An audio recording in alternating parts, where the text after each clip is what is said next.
Hi guys, and welcome back to the podcast Beyond the Chair. I'm your host, Joanna, and today I have with me two very talented hairstylists.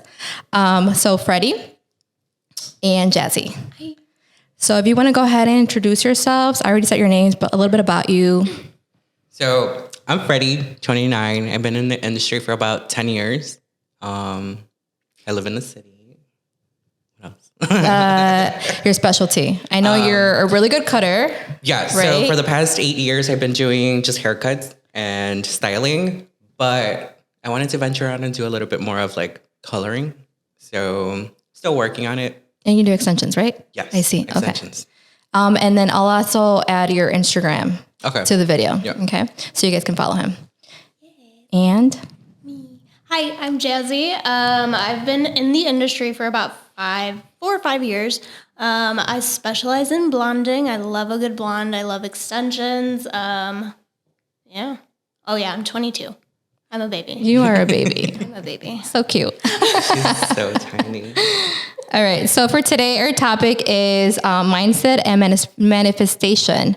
So on that note, if you guys want to share something positive that's been going on in your life, in your career. Okay. I feel like lately a lot of things have been going really good. I've been manifesting a lot. I feel like it's actually happening. Recently too. I've been sharing with Jaszy like everything that's been going on. So, I mean, I feel like dating for me, dating life has been like really awful, but lately has been really, really good. Good. Finding good ones. Yes. We're finding good ones. Good one. So yeah, everything is going really, really, really, really good. So both personal and professional. Yes. The power of manifestation. It's really good. Right? Everybody has to do it. Yes. Yeah, I mean, something positive. I mean, we definitely like worked our way to get here. I'm glad that we're like finally our own business owners. It's crazy. Congratulations. Something super positive about it is that we can just finally feel free. We're in our own space. When I come into the salon, I'm like bien tranquila, like very comfortable in our own space and stuff like that. So it's definitely a positive like space that we're in. I feel like it's really important to be able to have the freedom to create that environment for yourself and for your clients. Yeah. And I feel like for you to be yourself. Oh yeah, for sure. Oh my gosh, yeah. So how long have you guys been in the suite now? For about 2 months now. 2 months. Okay, nice. Super cute, by the way. Thank you. I'm like, wow. You have to love come and that. check it out. Yeah. I need a haircut. All right. So I want to ask you guys obviously we've been talking about mindset, but how important do you believe mindset is when you're wanting to pursue to become an independent stylist? I think mindset has to do a lot with it. Even in your personal life too, just because if it's not going the way you want things to go, it affects you. Yeah. Emotionally, mentally, physically too. Oh yeah. At some point. Like for me, like I feel like I grew up I had a lot of trauma. So growing up, I would always be like, okay, why did this happen to me? Like, why are bad things always happening to me?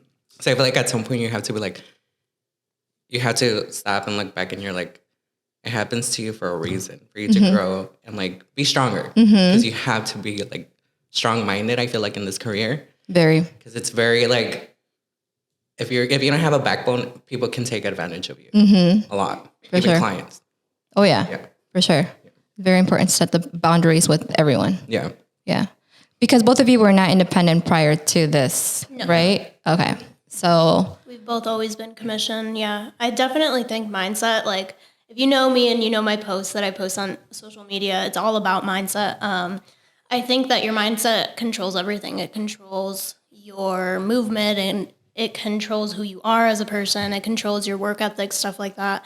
I think in order to have a strong work environment, you definitely have to have a strong mindset. And I definitely I feel like in my career, I definitely was like I'm too nice sometimes. So I definitely was the one that was getting taken advantage of. And stuff like that. So definitely getting to my own suite, it has taught me, and like I'm slowly learning that like, okay, this is not okay. I have to set this boundary and I have to set it quick, because if not, things are going to go south real quick. And I've definitely learned that throughout my career for sure.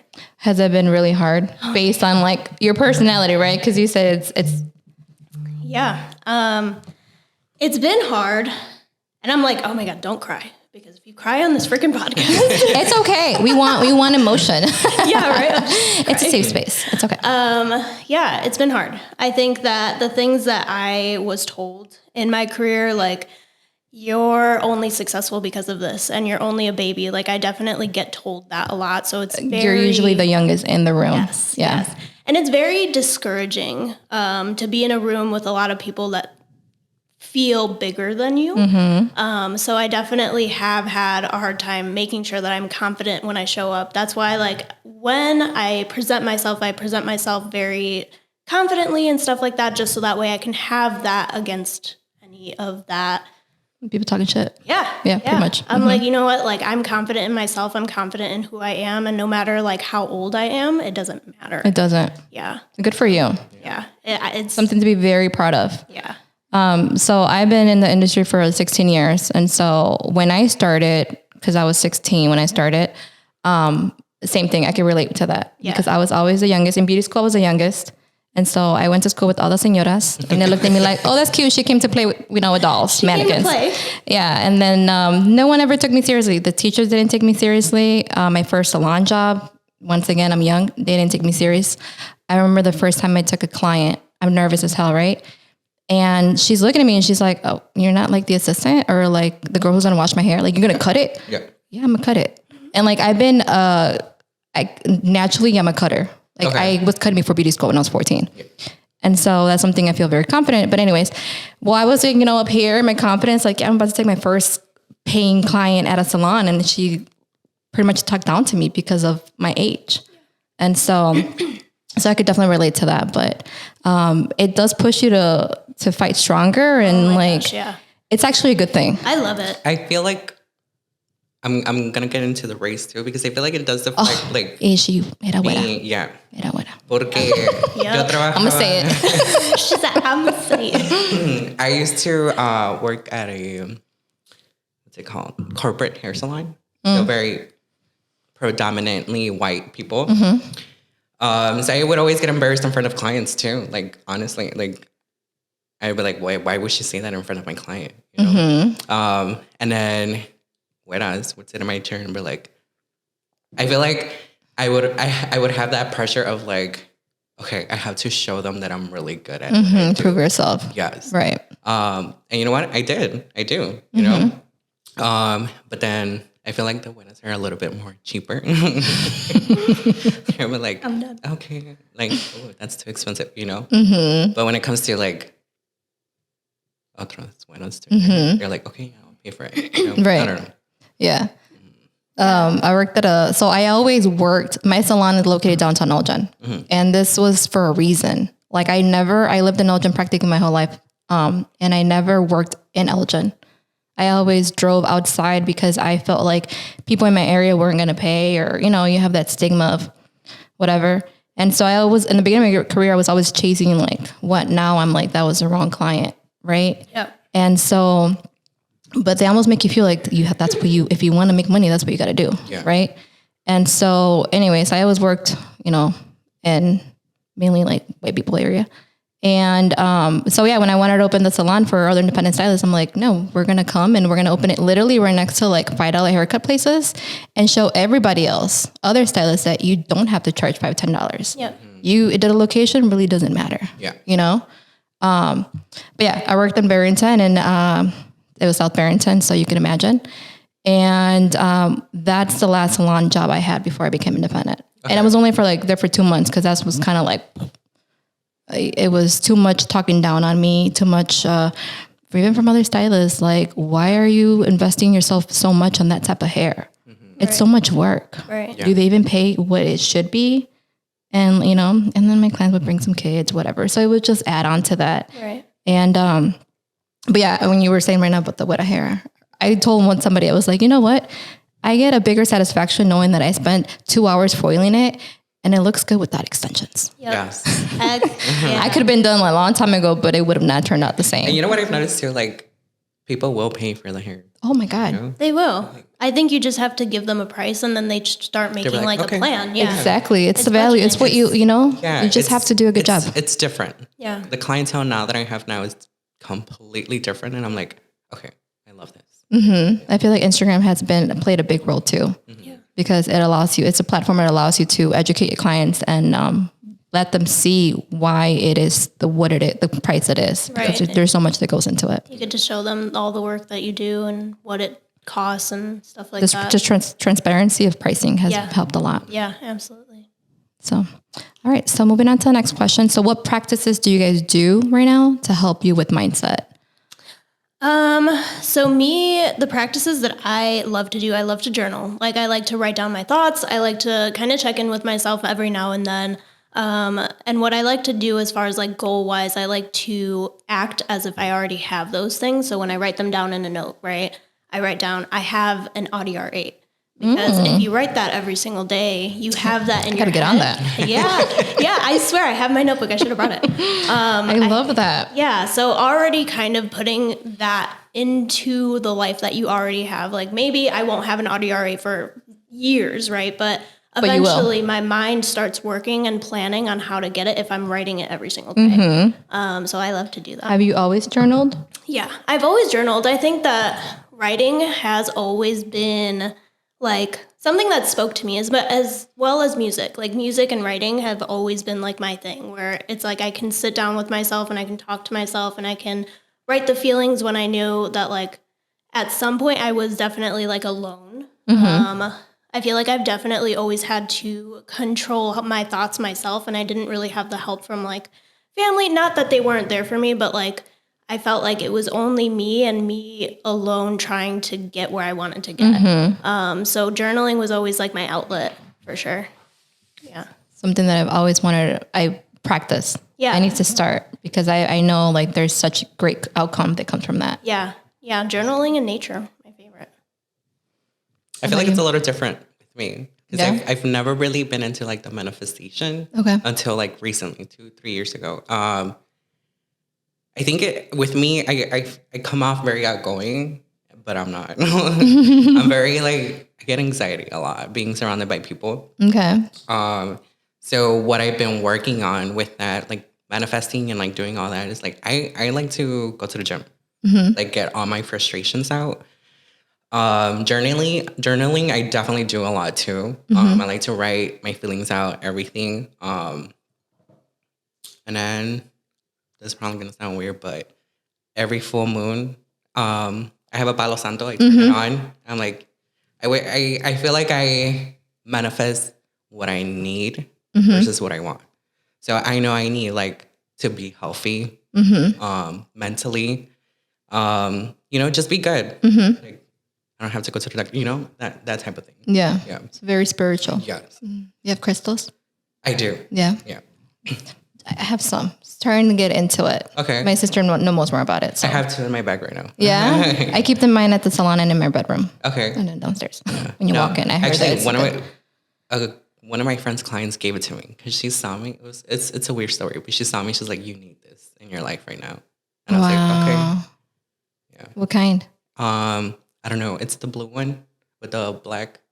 I don't know the name. I asked like I know. Yeah. I know the white one that looks like a crystal and Yeah. But she gave it to me. She's like, always keep it on you. I was like, okay. Do you feel like different ever since? I do. I think my mindset definitely has changed. Yeah. Another thing that definitely has been helped me is I went back to therapy. Okay. It's always good to talk about your feelings, So I feel like that definitely has helped. I feel like I've always had trouble accepting myself, just because I do stand out. I've been accepting that, and I feel like lately I've been more comfortable within myself. That's good. Yeah, that's awesome. I feel like therapy is so important. It's so underrated, especially in our culture. Oh my God, for real. So, to be able to do that and being Latino, it's hard. It's an example especially for everybody else. For the first generation. Yeah, For sure. I feel like our generation has breaking the cycle, healing the trauma. That's where we're at. And you know what? Yep.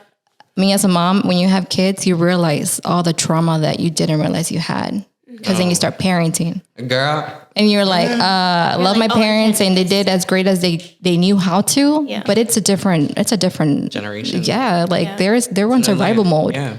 I'm not, you know what I mean? Thankfully. Right. So it's like giving the quality of life and like, you know, my son is 4 years old, but it's that stage where like, it's what molds them. Yeah. Have you, I don't know, like for me, like with all my trauma, like I refuse to have kids. I'm scared. Okay. I never wanted to be a mom. Yeah. Until later, until love happened. Okay. Yeah. Growing up, I'm like, in me more because I'm a very selfish person. Okay. And I've been in this career since I was 16. Yeah. That's all I know. So I've been working on my empire, right? Yeah. So I don't like distractions. Yeah. I think that's definitely me too. Like when I was 16, I was like, oh my God, by 23, I'm going to have kids. I'm going to be married and stuff. And I'm like 22. I'm like, please don't. Please don't. Yeah. No, please. Yeah, you know, don't get me wrong. Being a mom is great. It's amazing. But it's something that every day, it's a constant, like, I wouldn't even say struggle, but it's constant, like, be a better person. Yeah. For me, for them, it's business owner, everything. Yeah. Like you have people depending on you now. And Yeah. And still trying to not change like who I am, right. you know, and still put me first. Right. Yeah. Because it's very important. Yeah. So, all right. Next question is, how have you dealt with challenges and setbacks in your journey? And what mindset shifts have you made to overcome them? Oh my goodness. Where do we start, right? I'm like, where do we? I feel like I don't necessarily like to call them setbacks. I like to call them challenges. I've definitely had to push through like certain challenges for sure. I mean, I've changed salon twice. So I've only been in the industry like for 4 years, right? So changing a salon more than once is definitely a challenge for sure. I lose some, I gain some. My challenges were always just continuing to keep pushing, even if I'm slow. Like, even if things don't seem like they're working out, I have to keep going. Because eventually, like, there will be more clients. There's so many clients, like, in the world. Everywhere. There's so many heads in the world that we like to even say. So I feel like when you lose some because you left, the bigger the risk, the bigger the reward. I feel like, especially, okay, well now let's get into like my Instagram, right?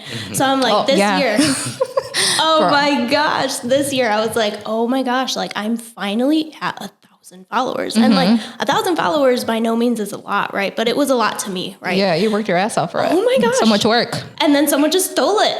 And I was like, how the hell am I going to keep going? How did you find out? Like, did somebody notify you or? So funny thing is, right? So I went ahead, there was a lot of conflict when we left our last salon. So me thinking that my account was being reported, I got like a DM saying your account's being reported. Like you need to fill this out or it's going to get deactivated. I'm like, oh my gosh, no, don't deactivate my account. I filled out the form, essentially gave them all my information. And then, like overnight, I think that happened Saturday. And then Sunday came and I realized I couldn't log into my account. He had changed like my number, my email, like I couldn't even do like a password Why are they reset. doing this? Because you're like... Because I had 1,000 followers. Yeah? That's all. I've seen that happen so many times with people I follow. Oh my gosh. Are you going to get your check mark? Yeah. I've definitely been thinking verified? about doing the verified now, especially like after that happened. I'm like, oh my gosh, like this can never happen again. Especially with like all the work that I did. But like that was a major, I guess you can say like challenge or setback.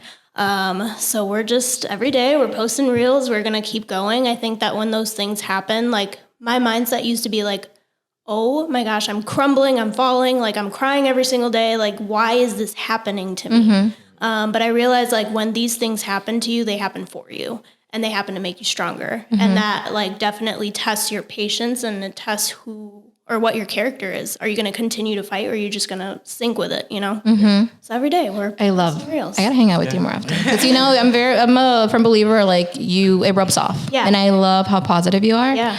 And you're so mature. Yeah, I've had to be. Yeah, you're so mature. I was made to be. Yeah. That's good. Yeah. I don't like to call them challenging. Challenges. I like to call them lesson learned. Like, I feel like the world puts you in situations for you to learn a lesson. Mm-hmm. So I feel like my whole life has been a lesson. No, for real. A future book coming out? Hopefully.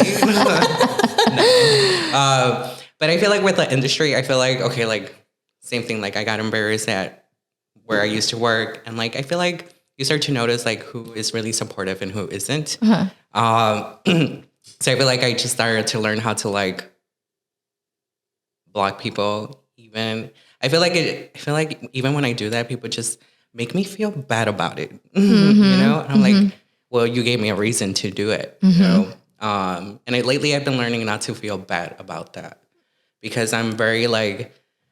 I do overthink a lot of the situations, and I'm like, oh my God, am I doing the right thing? Am I doing the right thing? And then I just get it too into my head, and I know that once I get into my head, it's gonna affect me like completely. Yeah.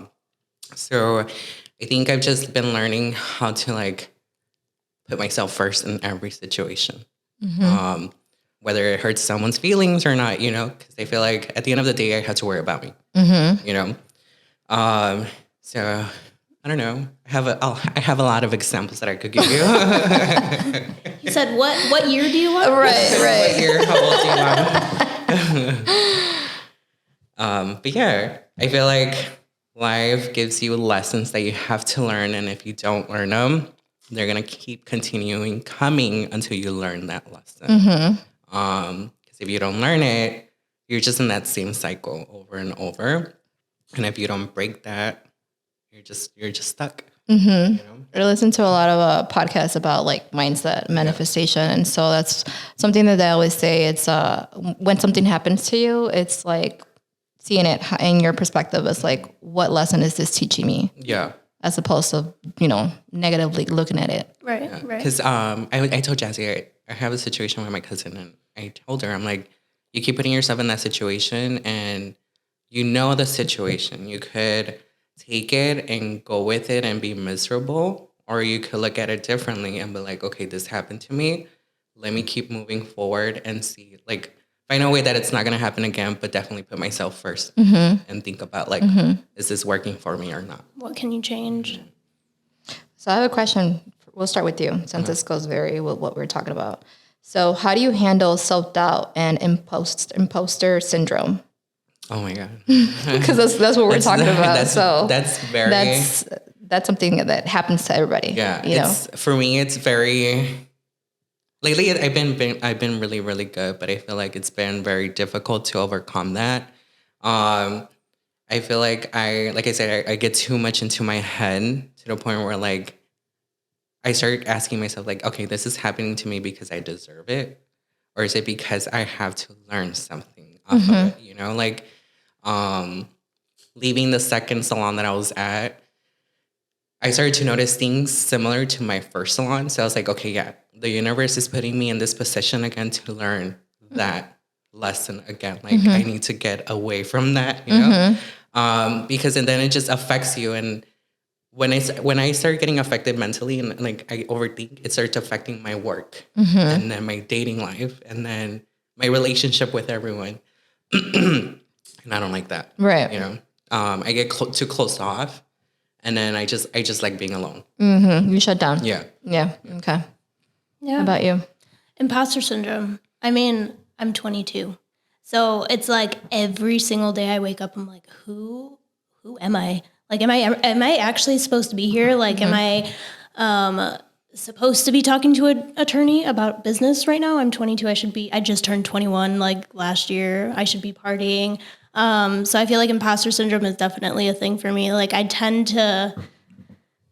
feel left out with like my generation. because a lot of my friends that I had in high school and stuff, they're out partying. Like they're out having a great time. And I'm over here like, no, I can't go party. I have to like take my clients and I have to do things for myself.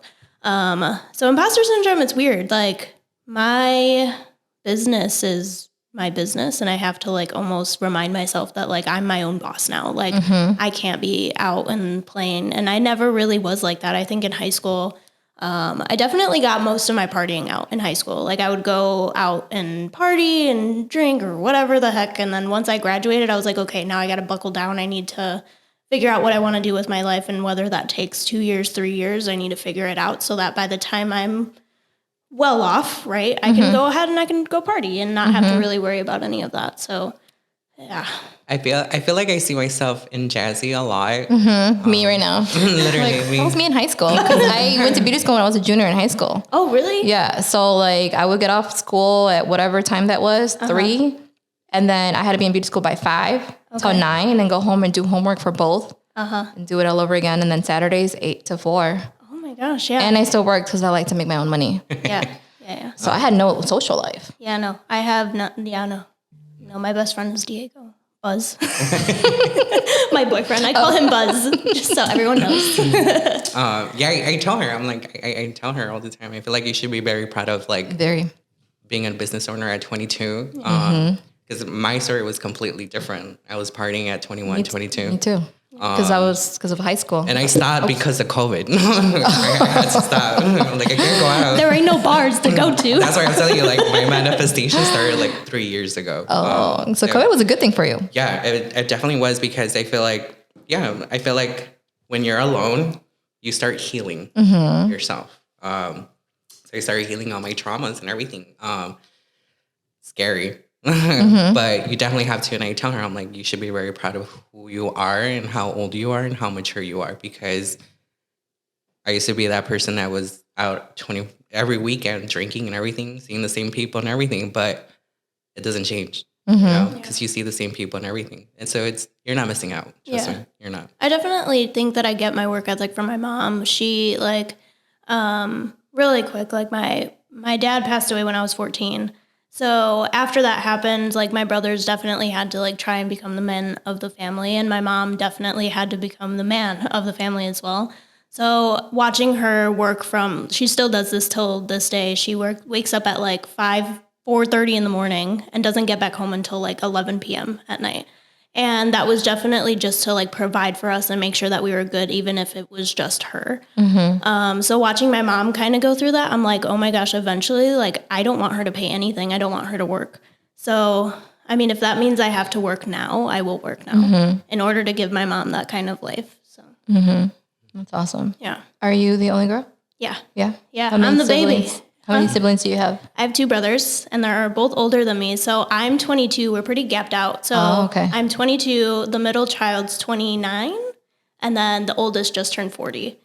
So we have like a lot of gap. So that's why a lot. So I can see why you felt like I was alone. Yeah. I was almost an only child for sure. All of us essentially. Yeah. That's how my sister feels. I'm 6 years older. Oh, really? Okay. So that's like a big enough gap, you know, I'm 20, she's 14, like 2 different stages of life. Yeah. Right. So, yeah. Yeah. Okay. I feel like an only child too. No, for real. How many siblings do you have? I have 2. Well, it's a big story. My dad was previously married, so I have 3 sisters and a brother from that side, but they're already like in their 40s. Oh, okay. And then I have 2 older sisters from my mom's side, and they're married. They married very young. Okay. And then it's me and my younger brother. Okay. Yeah. So I have a big family. Are they all in the area? Yeah. One of them lives in Gurney, just one of them. But the rest of them live in the city. Oh, okay. Yeah. You've always lived in the city? Yeah. Yeah? Born and raised there? Born and raised. Oh, okay. And you always lived in Hanover Park? Yeah. Hanover Park. HP. I was born in Mexico, so. Oh, really? Yeah, I was a year old when we came here, though. So what part of Mexico are you from? Morelia. Is that? Michoacan. Oh, okay. Hence the reasons, hence Monarca. Oh. I get confused with Morelia and Morelos. That's why I'm like, because they sound so familiar. I'm like, wait. Morelia, the monarch butterflies, they go there every year right before, like right around like Dia de los Muertos. Yeah. and then they leave around April. Okay. And so there's like this big old forest, El Santuario de las Mariposas. And like you have to hike. It's a hike and you go really, really high up, like the highest like cerro. And then that's where there's a bunch of trees. That's where they meet. Oh, okay. And so you can't see a leaf. You can't see a branch. You can't see the trunk. It's full of butterflies. Wow. And they come all the way from Canada. I need to go there. I know. It's beautiful. Our next trip. Business trip. Right off. They come all the way from Canada. So it's really nice because I'm like, so I feel like I relate to the butterfly a lot. Okay. You know, it's such a tiny little thing and it does so much. Yeah. Yes. You know? Yeah. And it's so determined. Like I'm going to get to that part of Mexico. Right. To me or whatever they do. But yeah. And then being an immigrant too. Yeah. I feel like the mariposas are you can a relate to symbol it, of, for sure. Yeah. I love that.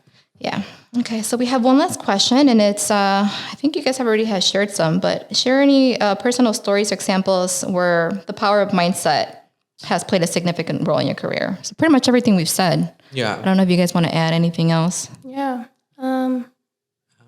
I feel like with just like Jazzy's similar story, I feel like my story was very different. And the reason why I say that is because I'm happy that I am a business owner now because I didn't get the opportunity to do so when I was at Jazzy's age. Just because I lost my dad during beauty school.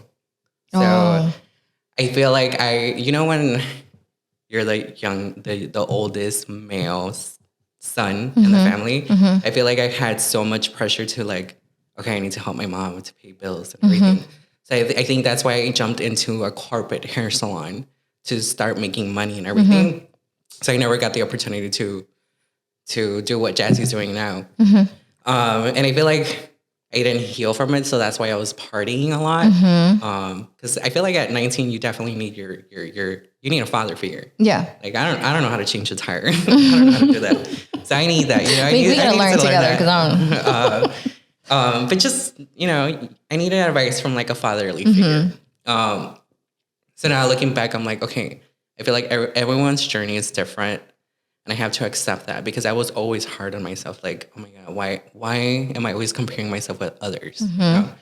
And you can't do that just because everyone's story is different. It's different.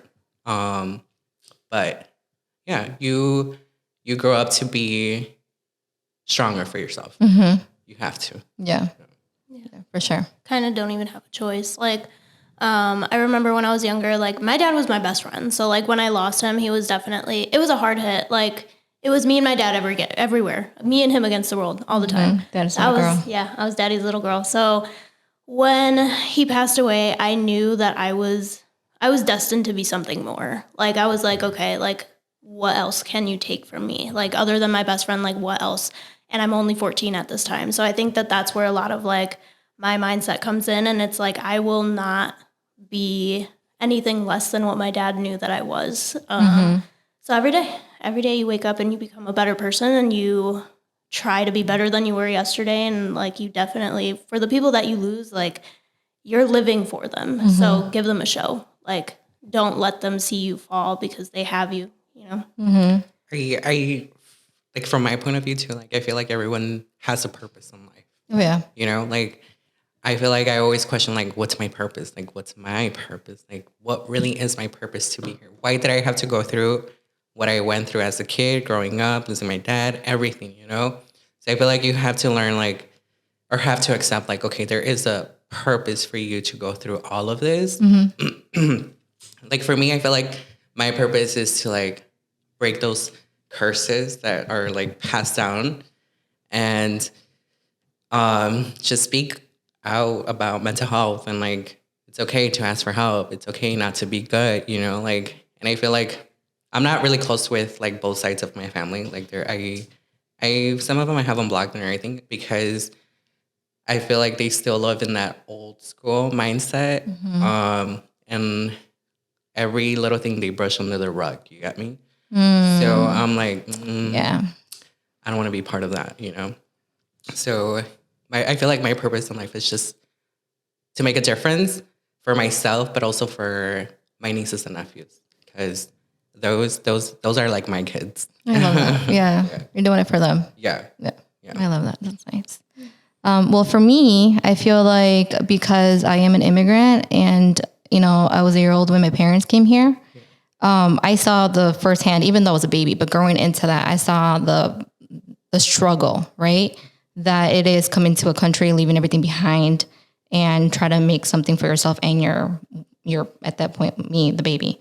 And so my dad went to college. And so he did that to give us the example that you can learn a second language, you can go to work and go to school and, pretty much do anything you set your mind to. So for me, whenever I feel like it's easy to settle, right? And you're like, oh, but this is fine. Like you get comfortable. It's like, no, because my parents did not do all that. Mm-mm. They did not walk in the snow getting groceries because they didn't have a car, carrying a baby.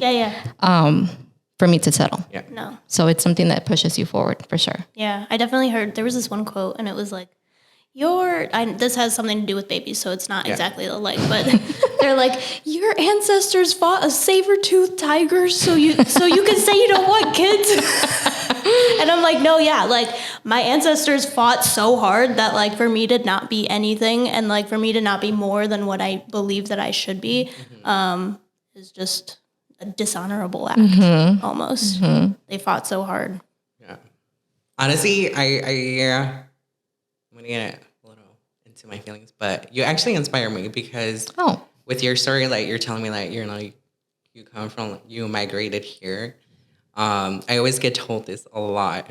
And from my mom, like her boyfriend, they're like, you were born here, so why can't you do the things that people that migrate here? So I feel like you guys have more of a strive to like do it, like ambition. Yes. Whereas maybe because my family's not like super like doesn't want to strive for more. I think they're comfortable. Whereas like I said, like I have a purpose here, and I always tell myself that I know I'm gonna be bigger than what I'm supposed to. And it's just to make my family, like my mom, my sisters, and the kids comfortable. Because I feel like my mom, like I see her bust her ass off being a mom to like 2 teenagers at the time was really hard because I feel like a mom being a dad and a father to 2 young kids it's not easy. It's not. It's I have 2 kids and like when my husband's not around, I'm like, what the fuck? Like, how do single moms do this? Yeah. It's hard. That's what I was telling you. Like, I feel like you inspire me because you are doing what you are meant to do in life. Yeah. Thank you. I appreciate it. I always like to end the episode with something positive. So I'm all about quotes. Okay. I love quotes. So if you can share any of your favorite quote that you live by. Something that, if you were to tattoo, that would be the quote. I actually have one right now. Yeah? Me. I wrote no ring, no flowers. Mine is, really? Yeah. Mine is in the back of my shoulder. Sorry, no rain. I thought you said no ring, no flowers. I'm dead. I'm like Buzz. Hello. We're breaking up today. Wow, she feels strong about that. She got tattooed. Put on my forehead this time. Can you imagine? Mine is actually an infinity sign. So it says, live the life you love the life you live. Just because we're not perfect. We all have traumas. We all have to go through life because I have realized that this is a really crazy world. And like I said, it's either going to break you or you're just going to heal the traumas that you have and just move forward. You have to. You just have to you have to live and love the life that you were given because there's a purpose for it. You have that tattoo? Yeah. Oh, yeah? Oh, nice. Okay. Oh, you said yours, right? No, not that one. Oh. I'm like, that's one of them. My favorite quote, like so far, at least for this year, has been, you haven't failed unless you gave up. I have definitely been feeling that sort of like, push yourself mentality. Like if your Instagram gets hacked and you start at 0, so what? Get up, start posting a reel, start posting every single day. There's so many things that you can do to keep going. And I feel like when things get hard, a lot of people tend to stop. Discourages them. Yeah. My motto is like, yeah, well, oh, well, hurry up, get up, like get up, drink some water. Maybe you need a day to cry. Maybe you need a day in bed. I'm like, but get up, girl. Yeah. You're more than that. That's what I was going to say. Just give yourself a day if you're feeling. Which is okay. Yeah, it's that's good. okay. It's fine to feel sad, feel mad, go through the emotions, but Get up. get up. I'm a moving. crier. Yeah. Yeah. Oh yeah. Like I have to. And like my husband knows, like for me to let it out and like get past that, I got to cry it out. Yep. Let me cry it out. And then I'm okay. Yeah. I hate confrontation. I feel like once I start confronting what I have to do, I feel like, okay, I'm healed, you know, but I'll cry. I'll definitely cry, confronting you, like, talking about my feelings. I'm like, I don't want. And I hate it because I'm like, I wish I could just like not cry. Yes, I hate those people that can confront someone and then they're like, they're Right. They're like mad, so you know? Right. I can't even talk because I'm like bawling. Literally. I'm like shaking. stuttering. Like, I look like a little cold cat. I'm like, I can't. But yeah, just give yourself a day to feel sad, feel the emotions. Just get up and keep going. I saw the thing on Instagram last week, I don't know what day it is, that said like, you don't have to be stressed out or busy to feel important. Yeah. And I'm like, I don't know why that came to mind right now, but I'm like, yeah, that's so true. Especially because, you know, other hairstylists follow you and they see, and they're probably like, oh, this person's like doing 5 clients in one day. And like, I only do 2, you know what I mean? Yeah. It's so easy to compare yourself to others.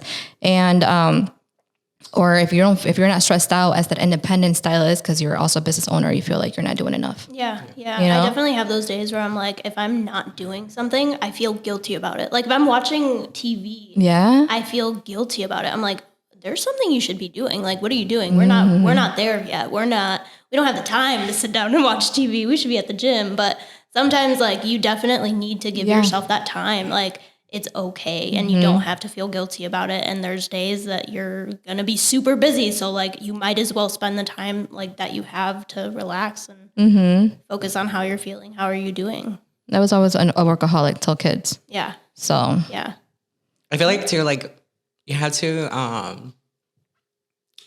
surround yourself with good people, really good people. so like, important. Yeah. because if you're hanging out with people that party every weekend, like I used to do, you're not gonna go anywhere. You know, like you have to find that group of people that like to strive, keep it going. You know, just to better themselves in their lives and everything. I feel like you need that support.